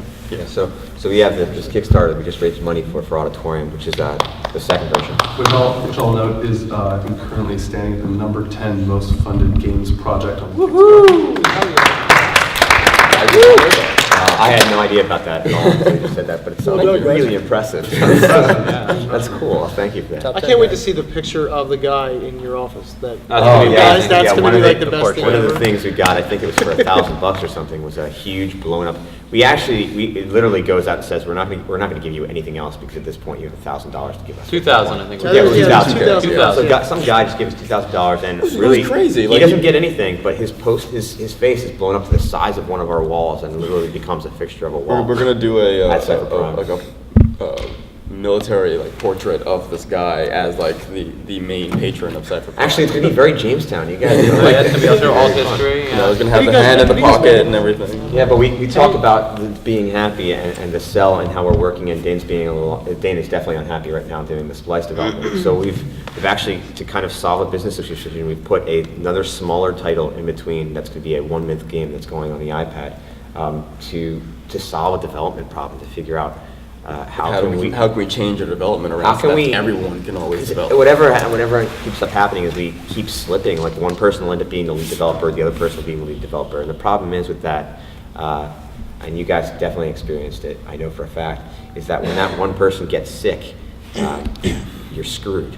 Absolutely screwed. Yeah. So we're actively trying to do this thing now where we figure out how do we make these 2 people be this one person. Then we also have Nico and Andre, and we're trying to get them in the mix. And our current solution for that, honestly, is Andre's going to be designing and Nico's, other way around. Nico's going to be designing and Andre's going to be programming.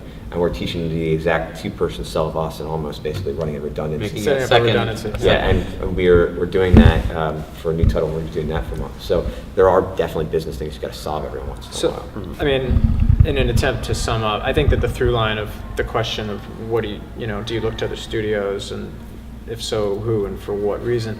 Like, we all draw a lot of inspiration from and get ideas from other people's processes and successes and failures and so forth, but ultimately your company is unique in some way. Like, it is ultimately It should be anyways. It's a body made of all of your other bodies. these particular people and not those particular people. And so, what you're hearing over and over is we try things and then they don't work. And then we look and we say, why didn't that work? And what can we do better next time? Because your processes will be broken, The in worst part some is way. to keep doing them over and over and over. Yeah, and you keep iterating. iterating, and you Yeah. make sure you don't forget, the parts that work, and you make sure to jettison the parts that don't. No And battle if- plan survives and contact it- with the enemy. Exactly, and eventually you'll end up with the Fauna Forum way of doing things, or the Island Officials, or the Cipher Prime process, and they're totally different, but they work for us. And so, I'm just saying, have a healthy respect for what you need, and don't bash your head against the wall of why can't we do it the way this company did it? And it's well, you're not them. Sometimes you can't sleep. Sometimes. One of the last things I wanted to bring up before we spend some time taking audience questions is something else that's unique about our this table is you guys are all doing this in Philadelphia region, which is unusual. Philadelphia historically has never had AAA development. 20 years ago, AAA development looked like this. We've got 5 people who are making a game, no big deal. Scares the crap out of me. It's like going to the gym now. Yeah. Right, and that's how it used to be. as the cities that had those teams historically are now the cities that have 200-person teams. Boston, DC, Austin, Seattle, San Francisco, LA. Yeah, that's very small. Montreal. Montreal's a little different. It kind of got artificially Yeah. planted there, but I think it's Canadian government. But Philadelphia never had historically a old PC game developer, and so we never had a AAA developer, and I don't think we will. But with digital distribution, we've had this opportunity to build teams like the ones we have here. And I was wondering if you guys could tell us what, in a way, why Philadelphia? Out of all the cities, I mean, you guys came back from San Francisco, and what Philadelphia offers you. For us coming here, it was the sandwiches. Yeah. But I mean, it was actually the sandwiches. And the bread. No, we came here because of family. We came here because we had connections here and a support network, and that was important. And that was us. And I think everyone who's in Philly right now has that. That's part of living in Philly. That support network was valuable, and that was looking in. It was optimizing. It was like this or Boston or New York. We weren't really set on Philly specifically. But when we got here, we realized that it's a really strong community. Like, we feel welcome, we feel valuable, we feel like we are able to contribute really meaningfully to this community, and we're watching it grow. That's I think the validation of seeing it become stronger and more successful, and being able to take each other's strengths and help each other out. Like Dain did the sound for us on that thing. That was awesome. That was a real act of friendship, and that is something that I really value here. And every day that passes, it gets stronger, and it gets harder to think about breaking that.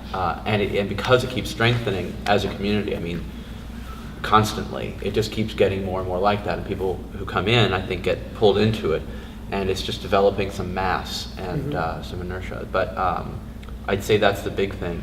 Also, to sort of talk actually briefly about the Game Lab project, I think that's really a representation of what all of this is, sort of culminating into, is we're getting to that critical mass, at which point we can actually get a space where we share that and bring people in, and people will literally gravitate into these small teams and contribute, and we'll all play off of each other's strengths and raise each other up to where we can actually succeed. I know we've actually considered doing, sort of art help for people who are trying to do that, or give coding lessons and advice and things along those lines to make Philadelphia stronger, so that we have a stronger community to support us from the selfish perspective. Yeah. So I think Philly really brings a really strong community. I mean, Philadelphia kind of fights with every person in a line, hand by hand, and It's rocky. I think that's awesome, and it's also so small that everyone knows each other. So you can be like, like for instance, we just met this new dude, Keith. I've seen him like 40 times in the past 3 weeks. Yeah. He's awesome. He's brilliantly talented. If anyone meets Keith, he's a cool guy. But I mean, you get to the point where you know people, and I know, like, we go to an event and you guys aren't there. I'm a little sad.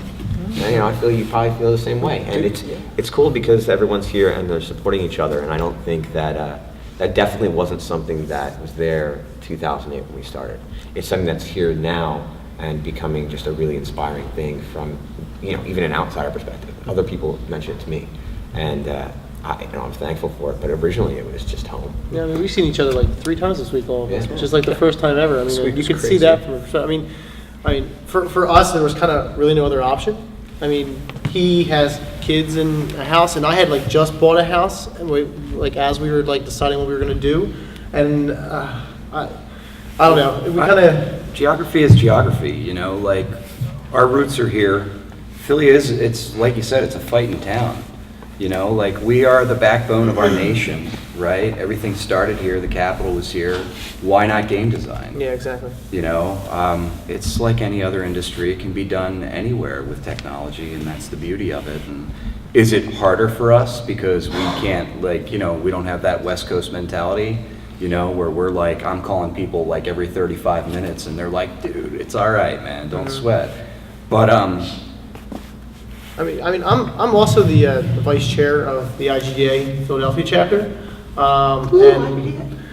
so I mean, if you can see it from my perspective, it's changed a lot. We meet every second Saturday at Indy Hall in the city, so please come out and check us out. I mean, we are one of the growing chapters in the entire organization. I mean, you guys were all at GDC this year, and we represented it pretty damn good at Philly was hitting hard. at GDC, and people knew that. I mean, even like Gordon and all them were like, man, more Philly guys out here. I mean, so like the buzz of the Philly group is growing exponentially right now, and it's all because of everybody we're just busting our asses to just say, hey, we're here. You know, there's a lot more to Philadelphia than just cheesesteaks and rocket, you know. No, we do have that. We do have that. And we do love take that back. But I mean, it has definitely grown so much, and it's the passion. And you see all these schools in the area all introducing game design degrees, and you see all this young talent coming up, and you see opportunities growing every day. And with the game lab stuff, it's just allowing stuff, and with Indie Hall, and with like with all of us up here, and then I mean, there's other companies that aren't here that aren't doing stuff, and Yeah, I mean, there's you got Burst Fly and Clops Marriage. that are doing an awesome Dominoes game for the iPad coming out soon. Woo! Yeah, and So I there's mean, Burst doing and there's some Burst that's doing stuff too. I mean, so there's so much talent here, and it just seems like it's just all come together within the last year and a half, and we just kind of all got done projects, and everybody is out there. I mean, we got like Matt and Tristan who are totally killing it on social media out there every day too. So I mean, Yeah, no, it's good. It's everybody's got legs. very hungry, and we're all growing. And I'm just excited that you guys are here with me. Yeah. No, I think ultimately that seems to be the heart of it. Is it's a community that's got its own dynamo in it that is now self-spinning, and it's hard to pull out of that, and it's I think very easy to fall into it. So Cool. Well, I mean, one of the things that I've seen in, like, you look at the West Coast mentality, you look at the bigger companies, you have a lot of talented cogs and talentless assholes, and that's kind of how it works together. But in Philly, we have a lot of talented assholes. it's true. And I see what you did there. That dynamic City of assholes. really but it really works because you kind of have to be an asshole to be here and say, you know what, the shit that I do is good, and I'm gonna do it, and I'm gonna put it out there. So you kind of have to have that Philly what ego, and I think that is what's really sort of bringing the community up is a lot of people with a lot of talent that don't want to sit around modeling footballers' noses for FIFA 2014 for the next 5 years of their life. And I think that is. That's us. And that's just sort of where we are. That's where the community is, and I think that sort of force is what's driving the community to be as good as it's become. That'd be a great business card, facial modeler for FIFA. 2014. 2014. For 2014. That's all well put, guys. It makes me want to go start a game development studio. Do it. Join us. I can't do anything. How much work is it to move from platform to platform, as in PC to Mac, versus moving to something like a dedicated game machine? Unity is awesome. Well, actually, so everyone's yelling Unity. What they're talking about is an engine that started off as actually a web platform and has become one of the dominant game engines for developing games, as sort of a development tool. It makes it very easy to switch platforms. It's built around that idea, so it kind of abstracts the platform out of the picture. You can go for a web browser, it can go to a console, it can go to a iOS. PC. There's really no limit. Handheld, mobile, Android. I think Android is now in, isn't it? Or are they working on that? Yeah. Android, and there's also, And I mean, 3DS too, and the nice Yeah. thing with like developing on the 3DS and going to the iOS is that they're kind of the same source code, so it's way more friendly now. Yeah, so the that's I think that's the Unity platform been also able- has Union now, which is a publisher. Actually, we have a couple Union deals. So sometimes we don't even feel like doing the port inside the engine. It's basically a push button, and they'll do it for us. Yeah, that's the other thing is you can become that easy. subcontract somebody Yeah. too also. Yeah. There's a lot of angles, but I think at this point it's become fairly straightforward because the minimum bar of power for consoles is higher. It used to be that they were very focused, limited machines that were capable of doing very specific types of tasks. 8 sprites on screen, 4 per scan line, really limited, and they become more and more powerful. Same with mobile. Mobile platform used to be an entirely different world because a developer for mobile had to operate in this embedded space where they had no RAM, no memory, no processor. And all of these things are converging to the point where the new Windows 8 operating system and the new, what is it, the Mountain Lion, I think it is, are both touchscreen based. They're almost attempts to unify the mobile platform with the desktop, and then the Xbox has adopted in sort of preemptively the aesthetics of Windows 8. So everything's coming together to where we almost will have one platform. Everyone wants that, not just the consumer, but also the platform developer. Well, I mean, I think it was a lot. The iPhone itself, just the original iPhone, has the exact same specs as a PlayStation 2. Yeah, I mean, it was a lot harder really, back in the day, the too. power and the hardware is huge. And you had like so many different like consoles and so many different handheld stuff that were all just running different OSs too. So so at certain times you would have like two teams working on the same game and then maybe just utilizing the art, but you had to have like an OS PS2 guy and an OS Xbox One guy because they were just night and day. Yeah, you And- couldn't use the same words to express the same things. No, I mean, like Nintendo was good with that kind of stuff, like with the GameCube and then utilizing it into the Wii. So it was kind of like, oh, well, you just put new leaves into the coffee table, so you've got kind of the same coffee table. But you couldn't go anywhere else. Yeah, but you couldn't go anywhere else with it. So I mean, with that, you're seeing it. I mean, the PS3 is kind of the same deal, where it's just like it's a whole night and day, even from PS2. So it takes people a long time to learn, and like Tim was saying, they kind of want to just eliminate all that. So like, even though new stuff's coming out, it's all kind of the We same don't really stuff. develop to consumers. We've always developed for awards. I mean, we talked about our first game going from a web studio to making a game. I mean, we won an FWA for that, and we won a Webby Award. Like we went. Yeah, I to love when Red- you win like the sort of non-game awards. I know that the guy Dan Marshall won like At the time, we weren't he won trying like to. the We didn't know we BAFTA were award. making all of our deadlines, BAFTA, right? all of our deadlines internally are all based on awards. I think that we run our Yeah, studio we by actually, awards. we have two major conferences, two major, Ceremonies. ceremonies, festivals, two major festivals that we developed for. Indiecade in October and IGF Also in March. October.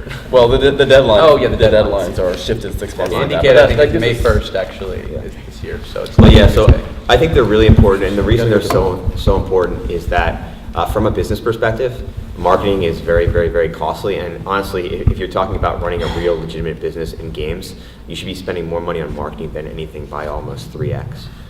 We can't afford to do that. Certainly, no one at this table can afford to spend any money on marketing. Maybe you guys, but winning those awards, that is your marketing. That helps with the marketing. So they work it for you, and then I you have mean, people come to you. We've actually made games before where we specifically said, like, you know what, IGF, you only win awards by doing a very certain type of game, and we've actually gone out to make that very specific type of game. So it's really important. I mean, it's different for us because we do console, and we're kind of, I wouldn't call it low tier, but we're definitely casual based, and because we are with a smaller publisher, and because we don't have marketing, I mean, it's really hard for us to kind of pop out there. There was like no marketing. It took a year for our game to hit actual physical retail Yeah, I mean, stores. we didn't get into Kmart until about a year and a half. Yeah, and like you still have a hard time getting anywhere. We didn't get into GameStop, which is the big one you want to get We're not in into, Walmart, but we're not in Toys R Walmart, Us, we're you only know. on Amazon and like Kmart. I Right. don't know, it might not even be in Kmart, it might have been like a thing, but I mean, like the best thing that we've got for like Tangrams, which is a great point seller for us, is that we've got a 3.5 out of 4 stars on usatoday.com, which is And the particular nice. interview compared us to games like Tetris, Like, and- which and- floored us completely. So. And we have a 70 out of 100 on Metacritic, Yeah. which is big news in the console-based world with But yeah. publishers because it's our first title and we have a 70. So it's like, oh wow, good job. It was actually good. Yeah, so yeah, so. you know, but we do like awards, and we do want to put pattern blocks in the IGF. So, which would be kind of weird to see a DS game. About the idea of patents. And as you're starting your company, you're developing all this intellectual property. Does it concern you at all that you're either A, replicating what somebody else might have a patent on, or B, that somebody's going to steal your idea? If you have an idea and you have a game, a lot of people ask us, and I've heard a lot of other game studios talking about it, like, when do you release your game to public and when do you show it? I would say as soon as possible. A lot of people don't want to do that because they feel like somebody's going to rip their idea off. If you really have some balls and you really think you know what you're doing and you're good at it and you have this passionate idea, you should show it as soon as possible, get that feedback, know that it's good.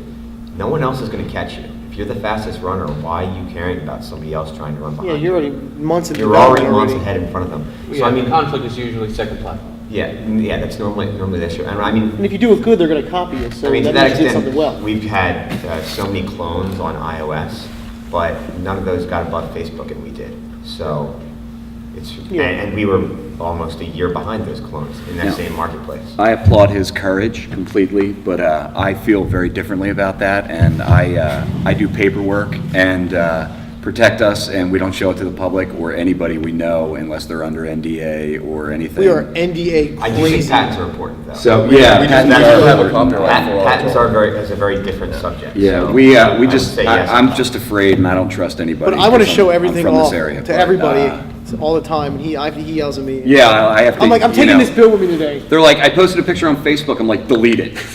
You know, and they're like, what? And I'm like, delete it now. You can't show that part of the office. It's got the dev kit in it. Nobody's allowed to see it. We're under NDA with Nintendo. I don't want Nintendo to get us. So, you know, I mean, there's like two when sides. people come into our studio, I mean, like, you know, they're like, oh, we're gonna come in and hang out. And I'm like, that's cool. I'm like, but you have to sign this NDA for 3 years. If you see anything in here, you can't talk about it. They're like, what about the Temple of Doom poster? I'm like, you can talk about that. That's prior art. Yeah, I don't worry about patents. I haven't worried about them. I don't worry about IP privacy. We don't broadcast what we do very much. We have a very focused messaging that we do. If you look historically at the Jamestown message, we sent one screenshot out, I think, which said, here's what we've been up to. And we did a lot of posts about our process and development, but not really very specific to the game. Mostly in general, because people like to read about generally how games are made and what we're doing, but part of it is we don't want to commit externally to what we have been working on. We don't want to build expectations. I think that user expectations are a very powerful, risky thing, and every expectation you build is an expectation you have to wrangle somewhere else if it doesn't come through. So we're very cautious about stepping out with what we're doing. But when we do feel confident that we have something that's worth sharing, or that the value of it in terms of getting our name out, getting someone excited about the game is high enough, and we think this is really where we want to do that, we'll put out the minimal amount we can that will satisfy an interest and intrigue and delight the people who are interested in what we do. And we might change that in the future, but generally we're pretty focused on making the game and put out just a little bit here and there. For people who do want to see the game really excited about it, we do play tests and we put them under NDA. I mean, NDAs are like unenforceable utterly, but we put them under mostly as a way of sort of saying, hey, Seriously. don't, not seriously, just Well, it's a nice way to wrangle honest please, people. please don't talk about this, because we are trying to keep it secret. We are trying to keep it limited, but it's not about worry about someone stealing it. I don't think I worry about that at all. I hope someone tries to clone Jamestown. I mean, what makes it good isn't, I won't call it a gimmick because that belittles games that focus on a single mechanic, but it's not about a simple idea from which really complex stuff falls out. Our game is about a lot of simple ideas that form are stalled by way of the way that we arrange them in space and time. And I think that that's a much more difficult to clone idea. And you can't just turn the machine on and like the fun comes out. It really is very handcrafted. Someone could clone our levels, and there was recently a case of someone doing that. But again, that's interesting. It'll be different. I feel like cloning and like the patent stuff, we're not really too worried about the patent stuff either, because I feel like cloning is just like the opportunity of the industry and people in the industry saying, wow, you guys did a really good job and that makes sense, so we're going to try to do it better. And sometimes it happens and they do it and it comes out better, and then you're like, yeah, but we already have like these 8 different iterations of what we're going to do, and maybe you'll get some press, but when we put number 2 out, it's going to destroy everything that nobody ever thought outside the box. Yeah, from a legal perspective here, EA Mobile was our first publisher we ever signed with, and we talked about clones. There were like, there's hundreds of clones on iOS of, our first game, Auditorium, but there's really like 2 major ones that had a big impact. Now we had to copyright everything in place, so we did everything legally right, and it's completely unenforceable. EA, with their huge legal department, literally went after these people, and nothing's changed at all. And Even it's- Zynga got cloned and they couldn't do anything. Yeah, there's nothing you can do about it. So as far, so patents are important in some cases, but they don't really apply to games. And copyright law doesn't cover game mechanics. And when you're talking about a game, the idea is not important at all. It's all execution, and you can't duplicate execution. It's the team that makes it. Well, you can, It's but your brilliance that's making it. That's what you do. But if you're also brilliant, then why am I going to stop you from making Exactly. a game? I, in fact, want you to make a game. You should be my best friend. I think the patent stuff is more like if you're going to actually make like hardware or something that's going to be like an accessory or like a peripheral or something, then yes, then definitely patent it. But digital-wise, it's just... I mean, just to give some data, I mean, it was like 2009 we finally released Auditorium, right? Yeah. And February 2009 we released Auditorium. Took all the levels, all the music, and all the copyrightable material, put it in through USPTO. In the time it took for them to ratify that and get us back our official, you have copyrighted this, we released our game. It was cloned 15 times on iOS. It was the basic game concept was taken by Toyota for a Prius ad. Made a lot of money. Made a lot of money for that ad.